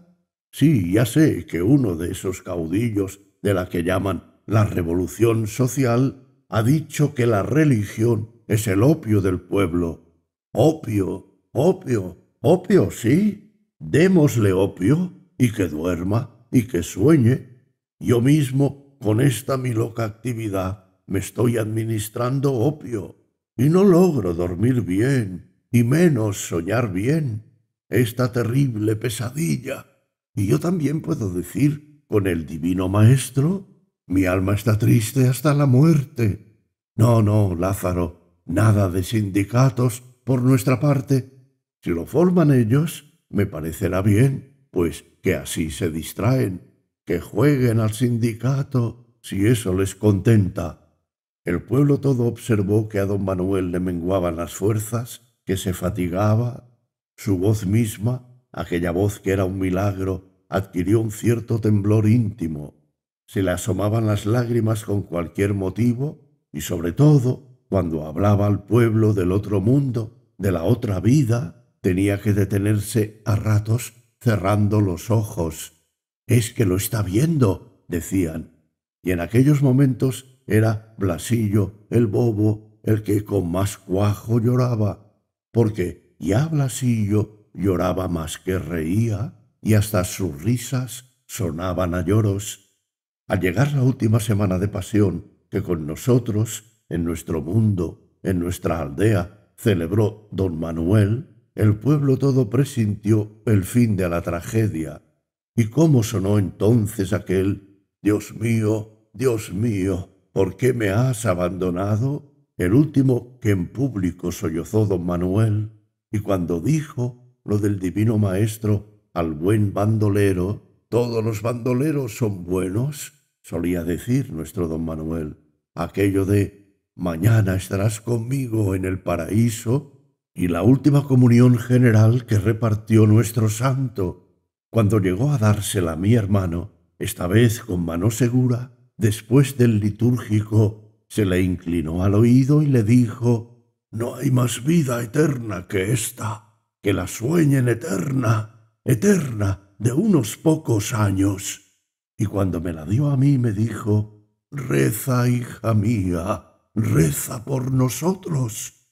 Y luego, algo tan extraordinario que lo llevo en el corazón como el más grande misterio, y fue que me dijo, con voz que parecía de otro mundo: «Y reza también por nuestro Señor Jesucristo». Me levanté sin fuerzas y como sonámbula, y todo en torno me pareció un sueño, y pensé: «Habré de rezar también por el lago y por la montaña». Y luego, ¿es que estaré endemoniada? Y en casa ya cogí el crucifijo con el cual en las manos había entregado a Dios su alma, mi madre, y mirándolo a través de mis lágrimas y recordando el Dios mío, ¿por qué me has abandonado?», de nuestros dos Cristos, el de esta tierra y el de esta aldea, recé: «Hágase tu voluntad, así en la tierra como en el cielo, primero y después, y no nos dejes caer en la tentación. Amén». Luego me volví a aquella imagen de la Dolorosa con su corazón traspasado por 7 espadas, que había sido el más doloroso consuelo de mi pobre madre, y recé: «Santa María, Madre de Dios, ruega por nosotros pecadores, ahora y en la hora de nuestra muerte. Amén». Y apenas lo había rezado cuando me dije: «¿Pecadores? ¿Nosotros pecadores? ¿Y cuál es nuestro pecado? ¿Cuál?». Y anduve todo el día congojada por esta pregunta. Al día siguiente acudí a don Manuel, que iba adquiriendo una solemnidad de religioso ocaso, y le dije: «Recuerda, padre mío, cuando hace ya años, al dirigirle yo una pregunta, me contestó: «Eso no me lo preguntéis a mí, que soy ignorante. Doctores tiene la Santa Madre Iglesia que os sabrán responder». Que si me acuerdo, y me acuerdo que te dije que esas eran preguntas que te dictaba el demonio. Pues bien, padre, hoy vuelvo yo, la endemoniada, a dirigirle otra pregunta que me dicta mi demonio de la guarda. «¿Pregunta? Ayer, al darme de comulgar, me pidió que rezara por todos nosotros y hasta por... Bien, bien, cállalo y sigue, sigue. Llegué a casa y me puse a rezar, y al llegar aquello de ruega por nosotros pecadores, ahora y en la hora de nuestra muerte, una voz íntima me dijo: ¿Pecadores? ¿Pecadores nosotros? ¿Y cuál es nuestro pecado? ¿Cuál es nuestro pecado, Padre? ¿Cuál? Me respondió. Ya lo dijo un gran doctor de la Iglesia Católica, Apostólica, Española. Ya lo dijo el gran doctor de la vida es sueño. Ya dijo que el delito mayor del hombre es haber nacido. Ese es, hija, nuestro pecado, el de haber nacido. ¿Y se cura, Padre? Vete y vuelve a rezar por nosotros pecadores, ahora y en la hora de nuestra muerte. Sí, al fin se cura el sueño, al fin se cura la vida, al fin se acaba la cruz del nacimiento, y como dijo Calderón, el hacer bien y el engañar bien, ni aun en sueño se pierde. Y la hora de su muerte llegó por fin. Todo el pueblo la veía llegar, y fue su más grande lección. No quiso morirse ni solo ni ocioso. Se murió predicando al pueblo en el templo. Primero, antes de mandar que le llevasen a él, pues no podía ya moverse por la perlesía, nos llamó a su casa, a Lázaro y a mí, y allí los tres a solas nos dijo: Oíd, cuidad de estas pobres ovejas, que se consuelen de vivir, que crean lo que yo no he podido creer. Y tú, Lázaro, cuando hayas de morir, muere como yo, como morirá nuestra Ángela en el seno de la Santa Madre Católica, Apostólica, Romana, de la Santa Madre Iglesia de Valverde de Lucerna, bien entendido, y hasta nunca más ver, pues se acaba este sueño de la vida. Padre, padre, gemí yo, no te aflijas, Ángela, y sigue rezando por todos los pecadores, por todos los nacidos, y que sueñen, que sueñen. Qué ganas tengo de dormir, dormir, dormir sin fin, dormir por toda una eternidad y sin soñar, olvidando el sueño. Cuando me entierren, que sea en una caja hecha con aquellas 6 tablas que tallé del viejo nogal, pobrecito, a cuya sombra jugué de niño cuando empezaba a soñar. Y entonces sí que creía en la vida perdurable. Es decir, me figuro ahora que creía entonces. Para un niño creer no es más que soñar, y para un pueblo esas 6 tablas que tallé con mis propias manos las encontraréis al pie de mi cama. Le dio un ahogo y repuesto de él prosiguió: Recordaréis que cuando rezábamos todos en uno, en unanimidad de sentido, hechos pueblo, el credo, al llegar al final, yo me callaba. Cuando los israelitas iban llegando al fin de su peregrinación por el desierto, el Señor les dijo a Aarón y a Moisés que por no haberle creído no meterían a su pueblo en la tierra prometida, y les hizo subir al monte de Hor, donde Moisés hizo desnudar a Aarón, que allí murió, y luego subió Moisés desde las llanuras de Moab al monte Nebo, a la cumbre de Fasga, enfrente de Jericó, y el Señor le mostró toda la tierra prometida a su pueblo, pero diciéndole a él: No pasarás allá. Y allí murió Moisés, y nadie supo su sepultura. Y dejó por caudillo a Josué. Sé tú, Lázaro, mi Josué, y si puedes detener el sol, deténle, y no te importe del progreso. Como Moisés, he conocido al Señor, nuestro supremo ensueño, cara a cara, y ya sabes que dice la Escritura, que el que le ve la cara a Dios, que el que le ve al sueño los ojos de la cara con que nos mira, se muere sin remedio y para siempre. Que no le vea, pues, la cara a Dios este nuestro pueblo mientras viva, que después de muerto ya no hay cuidado, pues no verá nada. Padre, padre, padre, volví a gemir, y él, tú, Ángela, reza siempre, sigue rezando para que los pecadores todos sueñen hasta morir la resurrección de la carne y la vida perdurable. Yo esperaba aún, y quién sabe, cuando le dio otro ahogo a don Manuel. Y ahora, añadió, ahora es la hora de mi muerte. Es hora de que hagáis que se me lleve en este mismo sillón a la iglesia para despedirme allí de mi pueblo que me espera. Se le llevó a la iglesia y se le puso en el sillón, en el presbiterio, al pie del altar. Tenía entre sus manos un crucifijo. Mi hermano y yo nos pusimos junto a él, pero fue Blasillo, el bobo, quien más se arrimó. Quería coger de la mano a don Manuel, besársela, y como algunos tratarán de impedírselo, don Manuel les reprendió diciéndoles: «Dejadle, dejadle que se me acerque. Ven, Blasillo, dame la mano». El bobo lloraba de alegría, y luego don Manuel dijo: «A muy pocas palabras, hijos míos, pues apenas me siento con fuerzas, sino para morir, y nada nuevo tengo que deciros.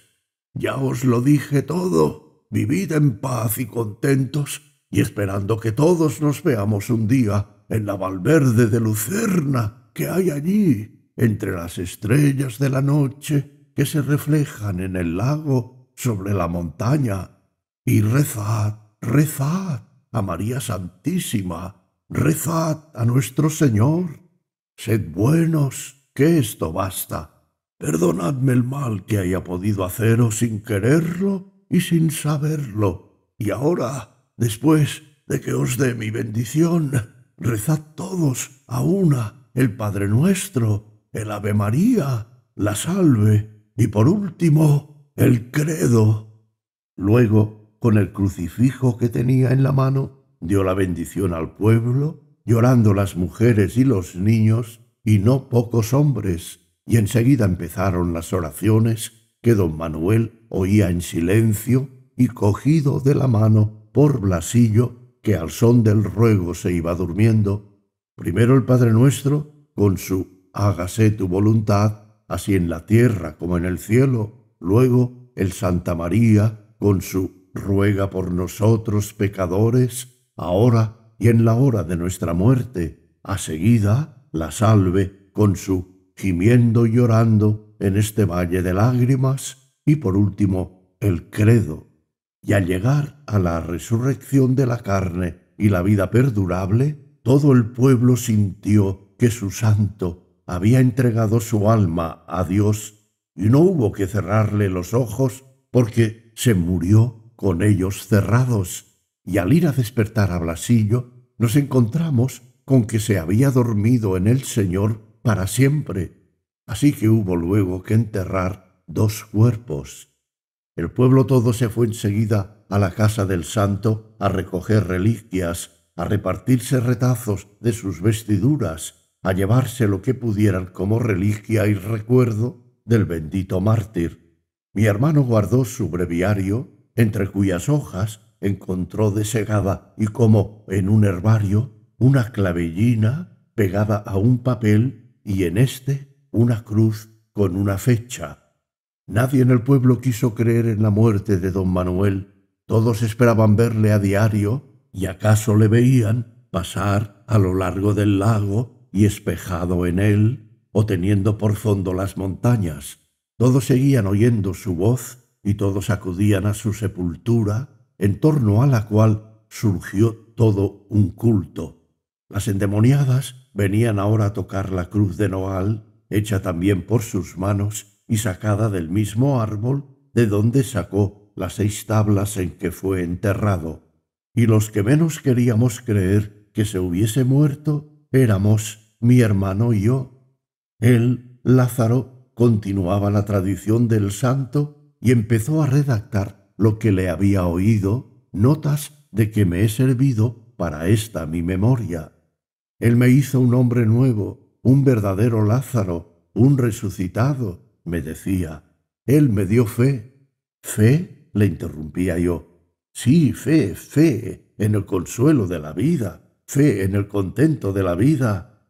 Él me curó de mi progresismo, porque hay, Ángela, dos clases de hombres peligrosos y nocivos: los que, convencidos de la vida de ultratumba, de la resurrección de la carne, atormentan, como inquisidores que son, a los demás, para que, despreciando esta vida como transitoria, se ganen la otra; y los que, no creyendo más que en éste, como acaso tú, le decía yo, y sí, y como don Manuel, pero no creyendo más que en este mundo, esperan no sé qué sociedad futura y se esfuerzan en negarle al pueblo el consuelo de creer en otro. De modo que hay que hacer que vivan de la ilusión. El pobre cura, que llegó a sustituir a don Manuel en el curato, entró en Valverde de Lucerna, abrumado por el recuerdo del santo, y se entregó a mi hermano y a mí para que le guiásemos. No quería sino seguir las huellas del santo, y mi hermano le decía: «Poca teología, poca teología, religión, religión». Y yo, al oírselo, me sonreía, pensando si es que no era también teología lo nuestro. Yo empecé entonces a temer por mi pobre hermano. Desde que se nos murió don Manuel, no cabía decir que viviese. Visitaba a diario su tumba y se pasaba horas muertas contemplando el lago. Sentía morriña de la paz verdadera. «No mires tanto el lago», le decía yo. «No, no, hermana, no temas. Es otro el lago que me llama, es otra la montaña. No puedo vivir sin él. Y el contento de vivir, Lázaro, el contento de vivir, eso para otros pecadores, no para nosotros, que le hemos visto la cara a Dios, a quienes nos ha mirado con sus ojos el sueño de la vida. ¿Qué? ¿Te preparas para ir a ver a don Manuel?» «No, no, hermana, no. Ahora y aquí en casa, entre nosotros solos, toda la verdad, por amarga que sea, amarga como el mar a que van a parar las aguas de este dulce lago, toda la verdad para ti, que estás abroquelada contra ella». «No, no, no, Lázaro, esa no es la verdad. La mía sí, la tuya, pero ¿y la de también la de él?» «No, ahora no, Lázaro, ahora no. Ahora cree otra cosa, ahora cree. Mira, mira, Ángela, una de las veces en que, al decirme don Manuel que hay cosas que, aunque se las diga uno a sí mismo, debe callárselas a los demás, le repliqué que me decía eso por decírselas a él, esas mismas, a sí mismo, y acabó confesándome que creía que más de uno de los más grandes santos, acaso el mayor, había muerto sin creer en la otra vida. ¿Es posible? ¿Y tan posible? Y ahora, hermana, cuida que no sospechen siquiera aquí, en el pueblo, nuestro secreto. ¿Sospecharlo?, le dije. «Si intentase por locura explicárselo, no lo entenderían. El pueblo no entiende de palabras. El pueblo no ha entendido más que vuestras obras. Querer exponerles eso sería como leer a unos niños de 8 años unas páginas de Santo Tomás de Aquino en latín. Bueno, pues cuando yo me vaya, reza por mí, por él y por todos». Y por fin le llegó también su hora. Una enfermedad que iba minando su robusta naturaleza pareció exacerbársele con la muerte de don Manuel. «No siento tanto tener que morir», me decía en sus últimos días, «como que conmigo se muere otro pedazo del alma de don Manuel. Pero lo demás de él vivirá contigo hasta que un día, hasta los muertos, nos moriremos del todo». Cuando se hallaba agonizando, entraron, como se acostumbra en nuestras aldeas, los del pueblo a verle agonizar y encomendaban su alma a don Manuel, a San Manuel Bueno, el mártir. Mi hermano no les dijo nada, no tenía ya nada que decirles. Les dejaba dicho todo, todo lo que queda dicho. Era otra laña más entre las dos Valverdes de Lucerna, la del fondo del lago y la que en su sobrehaz se mira. Era ya uno de nuestros muertos de vida, uno también a su modo de nuestros santos. Quedé más que desolada, pero en mi pueblo y con mi pueblo. Y ahora, al haber perdido a mi San Manuel, al padre de mi alma, y a mi Lázaro, mi hermano, aún más que carnal, espiritual, ahora es cuando me doy cuenta de que he envejecido y de cómo he envejecido. Pero ¿es que los he perdido? ¿Es que he envejecido? ¿Es que me acerco a mi muerte? Hay que vivir. Y Él me enseñó a vivir. Él nos enseñó a vivir, a sentir la vida, a sentir el sentido de la vida, a sumergirnos en el alma de la montaña, en el alma del lago, en el alma del pueblo, de la aldea, a perdernos en ellas para quedar en ellas. Él me enseñó con su vida a perderme en la vida del pueblo, de mi aldea, y no sentía yo más pasar las horas y los días y los años que no sentía pasar el agua del lago. Me parecía como si mi vida hubiese de ser siempre igual. No me sentía envejecer, no vivía yo ya en mí, sino que vivía en mi pueblo y mi pueblo vivía en mí. Yo quería decir lo que ellos, los míos, decían sin querer. Salía a la calle, que era la carretera, y como conocía a todos, vivía en ellos y me olvidaba de mí, mientras que en Madrid, donde estuve alguna vez con mi hermano, como a nadie conocía, sentíame en terrible soledad y torturada por tantos desconocidos. Y ahora, al escribir esta memoria, esta confesión íntima de mi experiencia de la santidad ajena, creo que don Manuel Bueno, que mi San Manuel y que mi hermano Lázaro se murieron creyendo no creer lo que más nos interesa, pero sin creer creerlo, creyéndolo en una desolación activa y resignada. Pero, ¿por qué? Me he preguntado muchas veces, ¿no trató don Manuel de convertir a mi hermano también con un engaño, con una mentira, fingiéndose creyente sin serlo? Y he comprendido que fue porque comprendió que no le engañaría, que para con él no le serviría el engaño, que sólo con la verdad, con su verdad, le convertiría, que no habría conseguido nada si hubiese pretendido representar para él una comedia, tragedia más bien, la que representaba para salvar al pueblo, y así le ganó, en efecto, para su piadoso fraude. Así le ganó con la verdad de muerte a la razón de vida, y así me ganó a mí, que nunca dejé transparentar a los otros su divino, su santísimo juego. Y es que creía y creo que Dios nuestro Señor, por no sé qué sagrados y no escudriñaderos designios, les hizo creerse incrédulos, y que acaso en el acabamiento de su tránsito se les cayó la venda. ¿Y yo creo?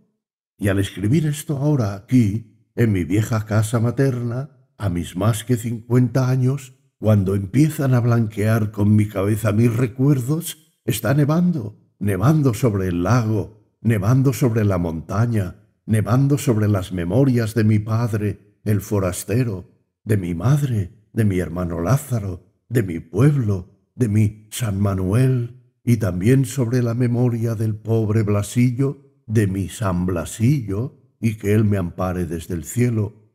Y esta nieve borra esquinas y borra sombras, pues hasta de noche la nieve alumbra. Y yo no sé lo que es verdad y lo que es mentira, ni lo que vi y lo que soñé, o mejor, lo que soñé y lo que solo vi, ni lo que supe ni lo que creí. No sé si estoy traspasando a este papel tan blanco como la nieve mi conciencia que en él se ha de quedar, quedándome yo sin ella. ¿Para qué tenerla ya? ¿Es que sé algo? ¿Es que creo algo? ¿Es que esto que estoy aquí contando ha pasado y ha pasado tal y como lo cuento? ¿Es que pueden pasar estas cosas? ¿Es que todo esto es más que un sueño soñado dentro de otro sueño? ¿Seré yo Ángela Carballino, hoy cincuentona, la única persona que en esta aldea se ve acometida de estos pensamientos extraños para los demás?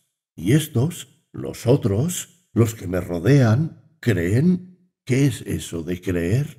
Por lo menos viven, y ahora creen en San Manuel Bueno, mártir, que sin esperar inmortalidad les mantuvo en la esperanza de ella. Parece que el ilustrísimo señor obispo, el que ha promovido el proceso de beatificación de nuestro santo de Valverde de Lucerna, se propone escribir su vida, una especie de manual del perfecto párroco, y recoge para ello toda clase de noticias. A mí me las ha pedido con insistencia, ha tenido entrevistas conmigo, le he dado toda clase de datos, pero me he callado siempre el secreto trágico de don Manuel y de mi hermano, y es curioso que él no lo haya sospechado, y confío en que no llegue a su conocimiento todo lo que en esta memoria dejo consignado. Les temo a las autoridades de la tierra, a las autoridades temporales, aunque sean las de la Iglesia. Pero aquí queda esto, y sea de su suerte lo que fuere. Epílogo. ¿Cómo vino a parar a mis manos este documento, esta memoria de Ángela Carballino? He aquí algo, lector, algo que debo guardar en secreto. Te la doy tal y como a mí ha llegado, sin más que corregir pocas, muy pocas particularidades de redacción, que se parece mucho a otras cosas que yo he escrito. Esto nada prueba contra su objetividad, su originalidad. Y sé yo, además, si no he creado fuera de mí seres reales y efectivos de alma inmortal. Sé yo si aquel Augusto Pérez, el de mi novela Niebla, no tenía razón al pretender ser más real, más objetivo que yo mismo, que creía haberle inventado. De la realidad de este San Manuel Bueno, mártir, tal como me la ha revelado su discípula e hija espiritual, Ángela Carballino, de esta realidad no se me ocurre dudar. Creo en ella más que creía el mismo santo. Creo en ella más que creo en mi propia realidad. Y ahora, antes de cerrar este epílogo, quiero recordarte, lector paciente, el versillo 9 de la epístola del olvidado apóstol San Judas, lo que hace un nombre, donde se nos dice cómo mi celestial patrono, San Miguel Arcángel, Miguel quiere decir ¿quién como Dios? Y Arcángel, archimensajero, disputó con el diablo. Diablo quiere decir acusador, fiscal, por el cuerpo de Moisés, y no toleró que se lo llevase en juicio de maldición, sino que le dijo al diablo: el Señor te reprenda, y el que quiera entender, que entienda. Quiero también, ya que Ángela Carballino mezcló a su relato sus propios sentimientos, ni sé qué otra cosa quepa, comentar yo aquí lo que ella dejó dicho de que si don Manuel y su discípulo Lázaro hubiesen confesado al pueblo su estado de creencia, el pueblo, no les habría entendido, ni les habría creído, añado yo. Habrían creído a sus obras y no a sus palabras, porque las palabras no sirven para apoyar las obras, sino que las obras se bastan. Y para un pueblo como el de Valverde de Lucerna no hay más confesión que la conducta. Ni sabe el pueblo qué cosa es fe, ni acaso le importa mucho. Bien sé que en lo que se cuenta en este relato, si se quiere novelesco, y la novela es la más íntima historia, la más verdadera, por lo que no me explico que haya quien se indigne de que se llame novela al Evangelio, lo que es elevarle en realidad sobre su cronicón cualquiera. Bien sé que en lo que se cuenta en este relato no pasa nada, mas espero que sea porque en ello todo se queda, como se quedan los lagos y las montañas y las santas almas sencillas asentadas más allá de la fe y de la desesperación, que en ellos, en los lagos y las montañas, fuera de la historia, en divina novela, se cobijaron. Salamanca, noviembre de 1930. Fin. ¿Has escuchado? San Manuel Bueno, mártir, de Miguel de Unamuno, narrado por Artur Mas, una producción de Ama Audiolibros.